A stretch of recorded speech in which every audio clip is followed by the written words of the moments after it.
دوستو اس ویڈیو میں بات کروں گا اردو کی ایک صنف سخن جسے کہتے ہیں ربائی۔ اگر آپ کو لگے کہ یہ ویڈیو کسی اور کے لیے بھی فائدہ مند ہو سکتی ہے تو پلیز آپ ان کے ساتھ بھی شیئر کیجئے اور آپ اپنا فیڈ بیک بھی دے سکتے ہیں۔ دیکھتے ہیں ربائی۔ ربائی کا ایک نام دو بیتی بھی ہے۔ بیت کے معنی ہیں شعر کے، اس لیے دو بیتی کے معنی ہو گئے دو شعروں والی نظم۔ عربی میں ربع کے معنی ہیں چار کے، 4، اور ربائی میں چار مصرے ہوتے ہیں، اس لیے چار مصرے والی اس نظم کا نام ربائی ہو گیا۔ ربائی میں دو شعر یا چار مصرے ہی ہو سکتے ہیں۔ ربائی کے پہلے، دوسرے اور چوتھے مصرے ہم قافیہ یا ہم ردیف وہ ہم ہوتے ہیں، مطلب پہلا، دوسرا اور چوتھا مصرع جو ہوگا وہ ہم قافیہ یا ہم قافیہ وہ ہم ردیف ہوگا۔ ربائی کی خاص شاخت یہ ہے کہ اس کی خاص ایک بحر مقرر ہے، وہ الگ سے دیکھیں گے۔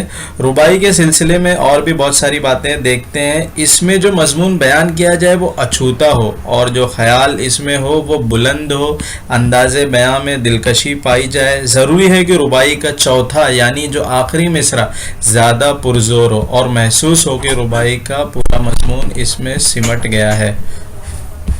رباعیاں بھی شروع سے کہی جانے لگی تھی۔ لگ بھگ 1700 میں ایک دکنی شاعر میر عبد القادر نے اردو کی پہلی ربائی کہی اور شعرائے دہلی نے بھی اس طرف توجہ کی، اور میر درد، سودا، میر حسن مصحفی، جرات، انشا، مومن، غالب وغیرہ تقریباً تمام شعراء نے رباعیاں کہیں۔ انیس اور دبیر نے اس طرف خصوصیت سے توجہ دی۔ تو دو اہم شاعر انیس اور دبیر جنہوں نے اس طرف خصوصیت سے توجہ دی، یہ دونوں مرثیہ پیش کرنے سے پہلے سامعین کو اپنی طرف متوجہ کرنے کے لیے، اٹریکشن کے لیے چند رباعیاں پیش کرتے تھے۔ اس سے ربائی کی مقبولیت میں کیا ہوا؟ بہت اضافہ ہوا۔ ربائی کے فروغ میں میر انیس کی کوشش کا بڑا دخل ہے۔ ان کی مرثیوں کی طرح ان کی رباعیاں بھی بہت بلند پایا تھی ہیں۔ ہماری شاعری پر بھی مغرب کا کافی گہرا اثر ہوا، اور جب مغرب کا اثر ہماری شاعری میں ہونے لگا تو مقصدیت پر زور دیا جانے لگا۔ تو حالی اور اکبر نے ربائی کو کیا کیا؟ اپنے پیغام کا ذریعہ بنایا اور اس سے درس اخلاق کا، مطلب اخلاق کا درس دینے کے کام میں اس کا استعمال کیا۔ اکبر نے اصلاح کے نقطہ نظر سے طنزیہ رباعیاں کہہ کر اس صنف کو مزید وسعت دی، یعنی اور بڑھاوا دیا۔ اس دور میں جگت موہن لال روا اتاوی کی رباعیوں نے قدر شناسوں سے خراج تحسین وصول کیا، مطلب انہوں نے بھی کافی محنت کی۔ اقبال نے بھی ربائی کے ذریعے اپنے مخصوص پیغام کو قارئین تک پہنچایا۔ ربائی ایک مفید اور دلکش صنف سخن ہے اور اختصار اس کی سب سے بڑی خوبی ہے، مطلب کہ بہت چار لائن، چار مصروں میں یہ کہی جاتی ہے، تو اختصار مطلب مختصر، اس کا جو مختصر ہونا اپنے آپ میں ایک بہت بڑی خوبی ہے۔ چنانچہ ہمارے عہد کے شعراء نے اس صنف کو بھی وسیلہ اظہار بنایا، مطلب اپنا اظہار کا وسیلہ بنایا، اپنی بات کہنے کا ایک وسیلہ بنایا۔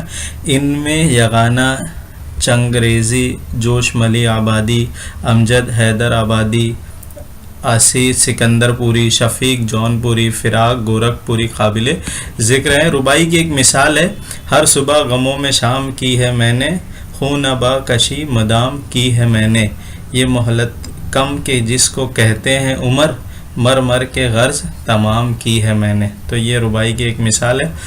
اور بھی یہ ویڈیو ایسا نہیں کہ آپ یہ ویڈیو دیکھ لیں گے تو آپ کا ربائی کا پورا پورشن کمپلیٹ ہو جاتا ہے، بلکہ اس سے آپ کو ایک شارٹ اور ایک کرسپ ایک آئیڈیا ہو جاتا ہے کہ ربائی ایکچولی کیا ہے۔ پھر آپ جب کتاب پڑھو گے، بکس پڑھو گے، جو اس سے پہلے کی میں نے ویڈیو میں بتایا ہوں کہ کیا بکس جو سجیسٹڈ ہے، مطلب جس کے جو ریکمنڈڈ ہے، جس کو ریکمنڈ کیا ہے، جو بکس اس جو syllabus U P S C کا پورا کرتی ہے اردو آپشنل کے لیے، جب پڑھو گے تو آپ کو بہت آسانی ہوگی ویڈیو دیکھنے کے لیے۔ تو ربائی میں بس اتنا ہی، اگلی ویڈیو پہ نظم پہ بات کی جائے گی۔ امید کرتا ہوں یہ آپ کو پسند آئے گی۔ اگر آپ کو لگے کہ یہ کسی اور کے لیے بھی فائدہ مند ہے تو پلیز آپ ان کے ساتھ بھی ضرور شیئر کریں، اور اگر آپ کا کچھ فیڈ بیک ہے، آپ کچھ ایڈ کرنا چاہتے ہیں یا کچھ کریکٹ کرنا چاہتے ہیں تو آپ کمنٹس میں اپنا فیڈ بیک ضرور دیں۔ تھینک یو سو مچ، شکریہ.